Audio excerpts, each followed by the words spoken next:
Pasamos al siguiente ponente, el doctor José Carlos Ruiz Carrascosa, del Hospital Clínico Universitario de Granada.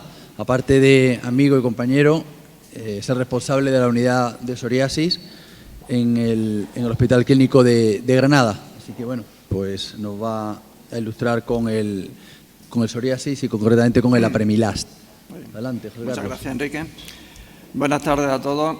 Y igual que Isabel, pido disculpas por la voz porque mi ciudad tiene una amplitud térmica en estas fechas muy grande, de 25 grados, y la garganta se nos viene abajo. Bueno, a mí el tema que me han asignado ha sido hablar de Apremilast.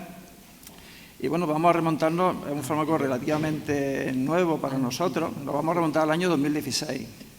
Este es un año de muchos cambios. Personalmente para nosotros en Granada no fue un año muy bueno, sufrimos muchos cambios hospitalarios, muchos líos, y pasaron una serie de cosas. En este año pues, se murió Fidel Castro, bueno, una pena, se murió David Bowie, lo siento, Donald Trump lo eligieron presidente de Estados Unidos, ¿qué vamos a hacer? El Brexit, que lo seguimos sufriendo, pero bueno, también se aprobó la comercialización de la Apremilast, ¿no? El escenario en el que apareció en ese momento, pues teníamos la fototerapia, los UVA, los PUVA, los UVB, los sistémicos clásicos, ciclosporina, metotrexato fundamentalmente. Ya teníamos los biológicos, anti-TNF, el ustekinumab, el secukinumab. Bueno, ya apareció la Apremilast. Los fármacos biológicos cada vez eran más específicos, cada vez actuaban sobre una diana más concreta, es decir, que eran mejores y más eficaces, ¿no? Y aquí en esta respuesta, que no es comparativa, en fin, no pretendo que se comparen los resultados, pues se ve que las terapias biológicas cada vez iban afinando más y eran muchísimo más eficaces, y el porcentaje de PASI 75, y ya hablábamos de PASI 90, porque anteriormente en todos los ensayos clínicos lo único que considerábamos era el PASI 50 o PASI 75, pues ya se hablaba también de PASI 90 y ya se alcanzaban en unas proporciones bastante considerables. Entonces, cabría pensar qué sentido tenía un fármaco como Apremilast, que no iba a aportar cuando teníamos toda esta batería de terapia, cuando ya hacía 15, 16 años que ya teníamos algunos biológicos disponibles.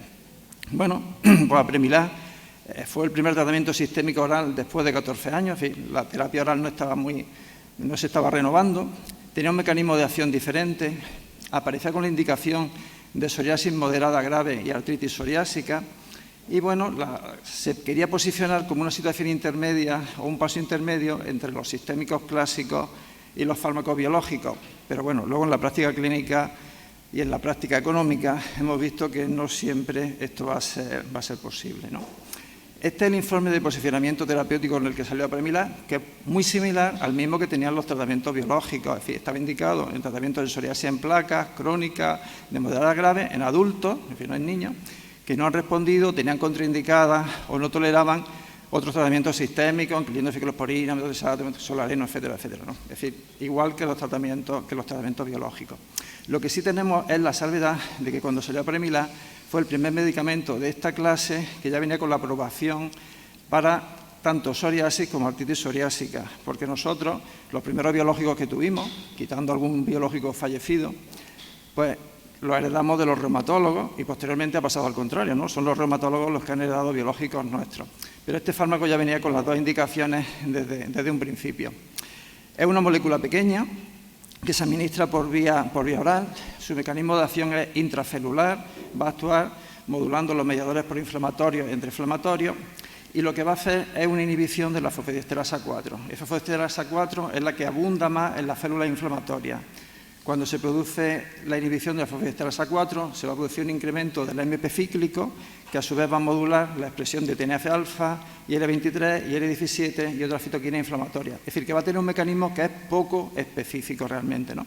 Y también va a modular de forma positiva la citoquina antiinflamatoria, como es el caso de la IL-10. Bueno, esta fotografía que también la ha puesto Isabel es muy gráfica, y aquí tenemos nuestra célula con todos sus factores, su AMP, su fosfodiesterasa en el centro, que aumentan los mediadores inflamatorios y disminuyen los proinflamatorios, y cuando aparece nuestro Apremilast, bueno, pues va a inhibir de forma enzimática esta fosfodiesterasa 4 y se va a producir una modulación de los factores proinflamatorios de tal forma que aumenta el AMP cíclico, van a disminuir los factores inflamatorios y van a aumentar los antiinflamatorios.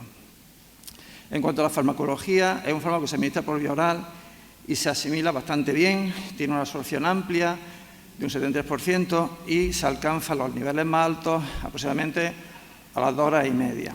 No tiene interferencia con los alimentos, es decir, que se puede dar independientemente de las comidas, y se va a metabolizar fundamentalmente por vía de citocromo. Este es el que más frecuentemente lo metaboliza, pero también por otras vías que no están mediadas por lo mismo. Y esto es importante porque tenemos que tenerlo en cuenta a la hora de que pueda tener alguna interferencia con otros fármacos. La excreción se va a realizar en forma de metabolito inactivo por orina y también por la heces. Ahora que ha venido el doctor Herrera, voy a hacer un inciso que le iba a decir al principio, pero como ha salido no lo he dicho.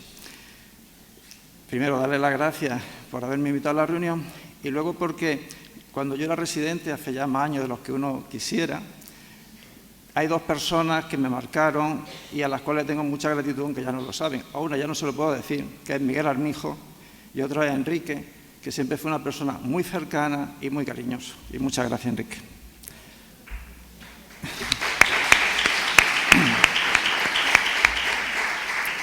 Bueno, aquí hay una pequeña tabla donde se ven las principales diferencias entre los fármacos de moléculas pequeñas y los fármacos biológicos.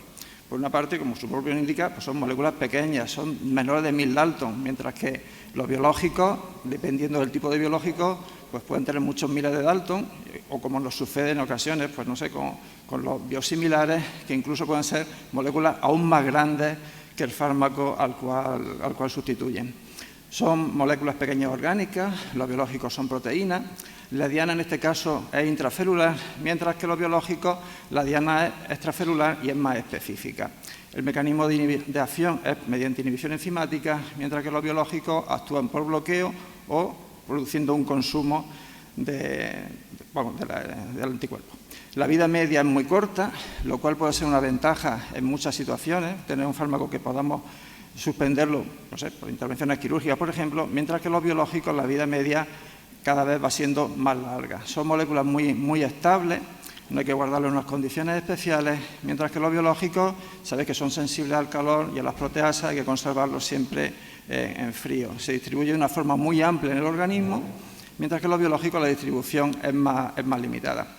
En cuanto a la administración, bueno, en nuestro caso la Premilar se administra por vía oral, pero ya también hay moléculas pequeñas que van a salir que se administran por vía tópica, mientras que los biológicos siempre van a ser por vía parenteral. No están afectados por inmunogenicidad y los biológicos, bueno, pues variable esta inmunogenicidad que puedan tener. Otezla, cuando salió en el año 2016, pues ya había tenido un recorrido, como todos los fármacos, como es lógico, y en nuestro caso ya se habían incluido más de 3.000 pacientes en estudios pivotales de psoriasis y de artritis psoriásica. En nuestro caso nos interesa fundamentalmente los estudios STEM 1 y 2, que son estudios en fase 3, en psoriasis moderada a grave, y se incluyeron pues, más de 1.200 pacientes en estos estudios. Esto es cómo se desarrollaron el esquema de los estudios STEM, que ya lo habréis visto en más de una ocasión.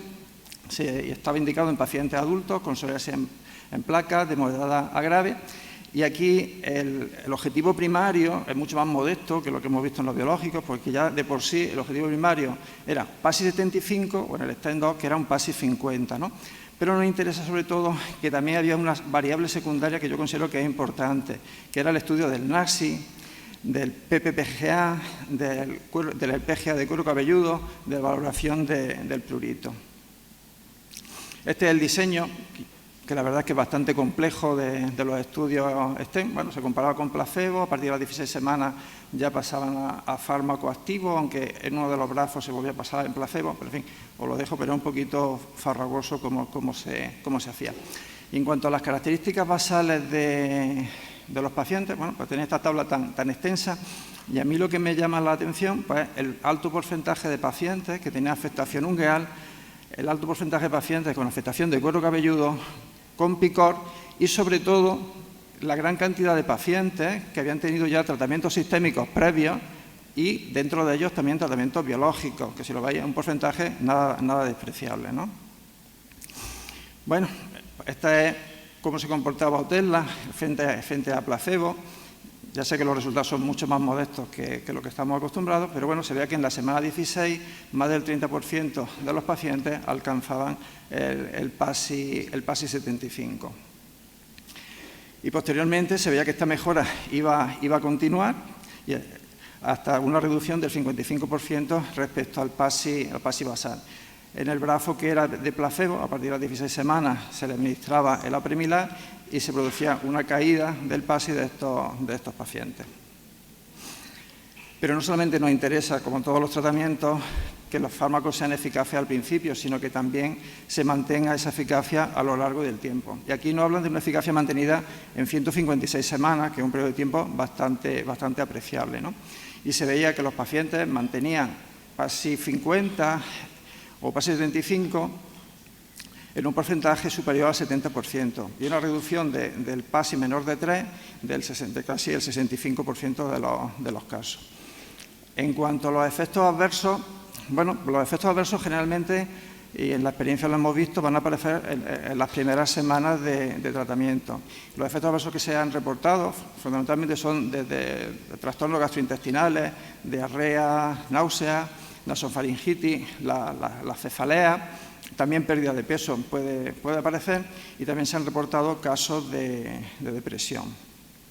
Los más frecuentes van a ser los gastrointestinales. Yo es el motivo por el cual he tenido que suspender más pacientes junto a la cefalea, fundamentalmente la diarrea. Se supone que la diarrea va a ceder en las primeras semanas de tratamiento. Yo tengo algún paciente que es persistente, aunque no le impide sus actividades diarias. Y bueno, se pueden contrarrestar bien con loperamida o bien con algunos inhibidores de la secreción, como el raficadrótrilo, que también puede ser bastante útil en estos casos, ¿no? Generalmente los efectos adversos fueron leves, no se identificaron casos de efectos graves y se suelen resolver en las primeras semanas. Lo de la pérdida de peso, los pacientes lo suelen llevar bien, porque generalmente, como ya sabéis, muchos de nuestros pacientes con psoriasis son pacientes obesos y es de agradecer si pierden algún kilo. Pero a mí el paciente que más peso me ha perdido era el más delgado de todos, con lo cual llegué a preocuparme en algún momento, ¿no?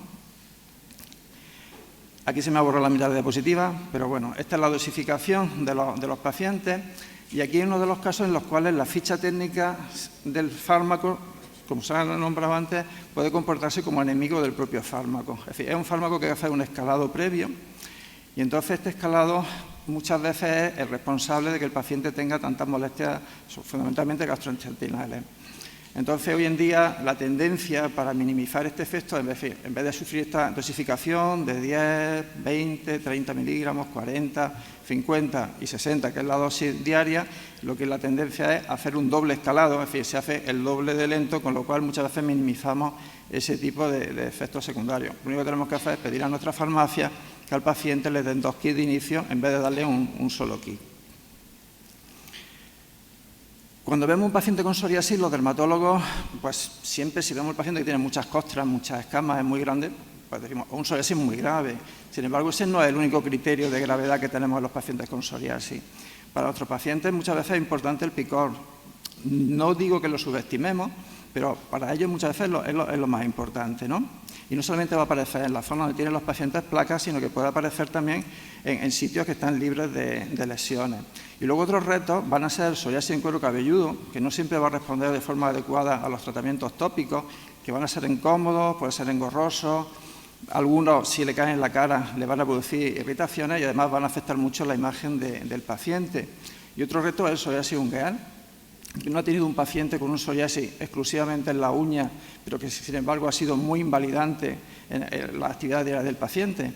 Y hemos hecho infiltraciones o le hemos puesto corticoides tópicos de alta potencia y hemos tenido una serie de efectos secundarios, ¿no? Bueno, pues el principal factor que contribuye a la gravedad de la psoriasis en los pacientes va a ser el picor.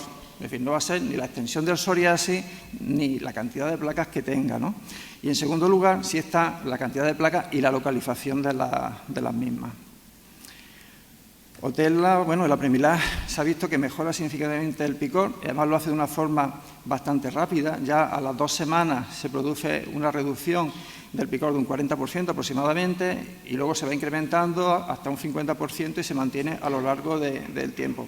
Yo en mi experiencia, sin embargo, me acuerdo de una paciente que vino a las 2 semanas porque tenía muchísimo picor con el tratamiento. Es decir, que cada paciente realmente va a ser un mundo.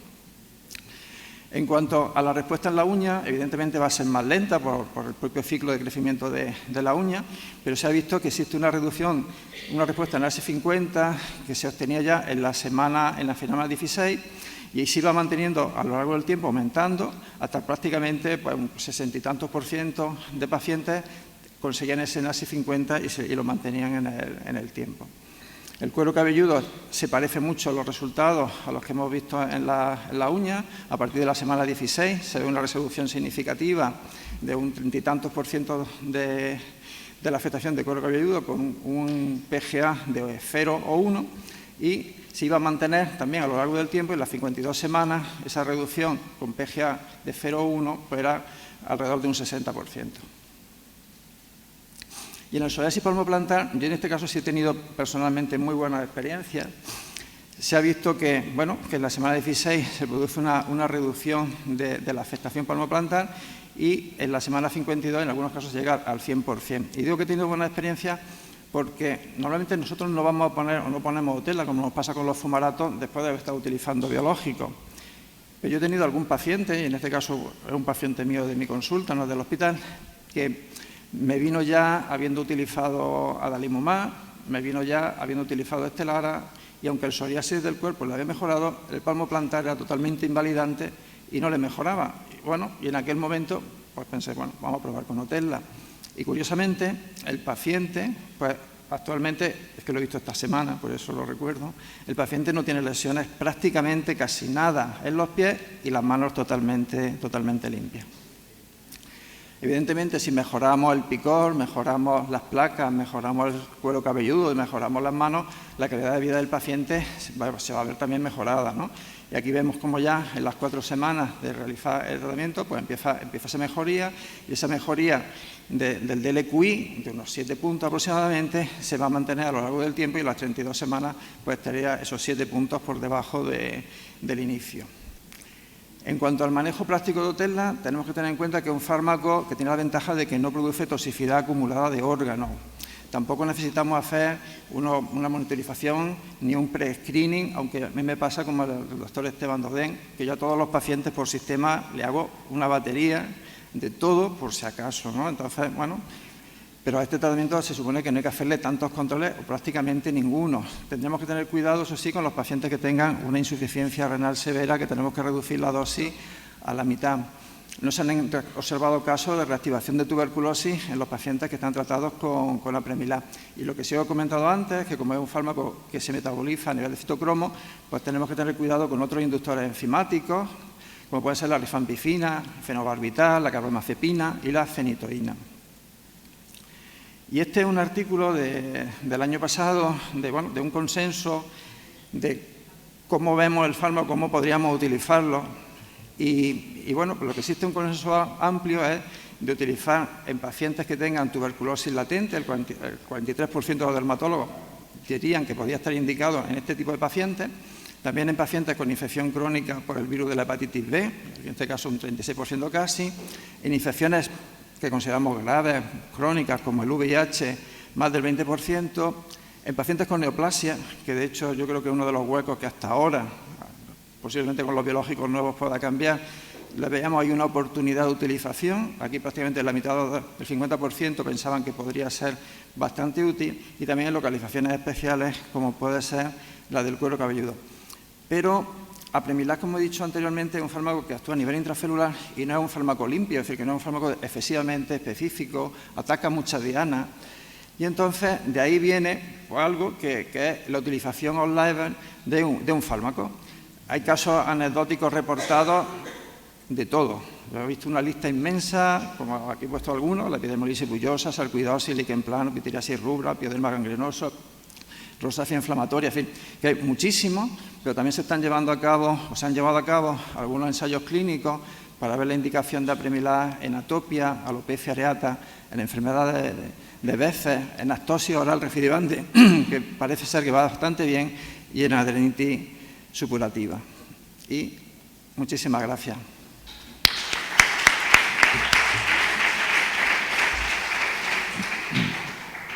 Muchas gracias, José Carlos. ¿Alguna pregunta respecto a la apremilast?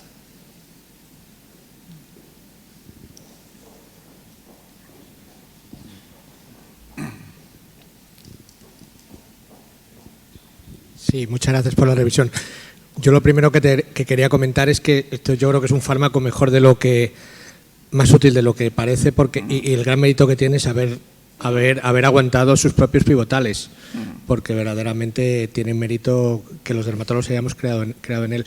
Yo quería comentar una cosa con respecto a los biológicos. Yo también tengo pacientes en los que se han podido rescatar y creo que hay que diferenciar claramente el fracaso biológico de la necesidad de interrupción de biológico por otros motivos. Pacientes que han hecho infecciones, pacientes intolerantes, y esos pacientes especialmente sí que creo que pueden ser candidatos a Premilas. Y con respecto a las últimas indicaciones que has comentado, Embese ya tiene autorización y nosotros tenemos la experiencia, curiosamente, porque sí que no está en los ensayos, de un paciente con Bese sistémico, con afectación vascular grave sistémica, que ha respondido de una forma espectacular a Premilas, con lo cual no es solo el componente, es muy preliminar todo esto, pero puede ser una opción no solo en el componente aftoso, que ahí ya sabemos que funciona bien, sino a nivel sistémico. Yo solo un comentario de dónde colocar este fármaco, ¿no? Yo creo que le perjudica mucho el que sea hospitalario. Si este fármaco debería estar fuera como el Skilarence, creo que sería un fármaco para todas esas bondades que hemos hablado antes y oportunidades y situaciones habladas previamente. En este fármaco creo que incluso se mejorarían, teniendo que explicar menos y siendo una posología más cómoda, ¿no? Sí. Yo no entiendo cómo la empresa no se dedica directamente a colocarlo en la calle y competir con Skilarence. Sí. Yo estoy de acuerdo. Aparte, yo pienso que es un fármaco que ha nacido en un momento malo. Ha nacido en un momento malo porque ha nacido en el momento en que empiezan a haber también los biosimilares, que han supuesto un abaratamiento del costo, y entonces realmente muchas veces es difícil de encajar donde ponemos este medicamento, ¿no? Yo creo que sí, que si fuera un fármaco de calle posiblemente sí tendrían más oportunidades. También estaría la oportunidad de que le bajaran de precio, ¿no? Que también sería un acicate. ¿Alguna pregunta más? Muy bien, pues muchas gracias. Gracias.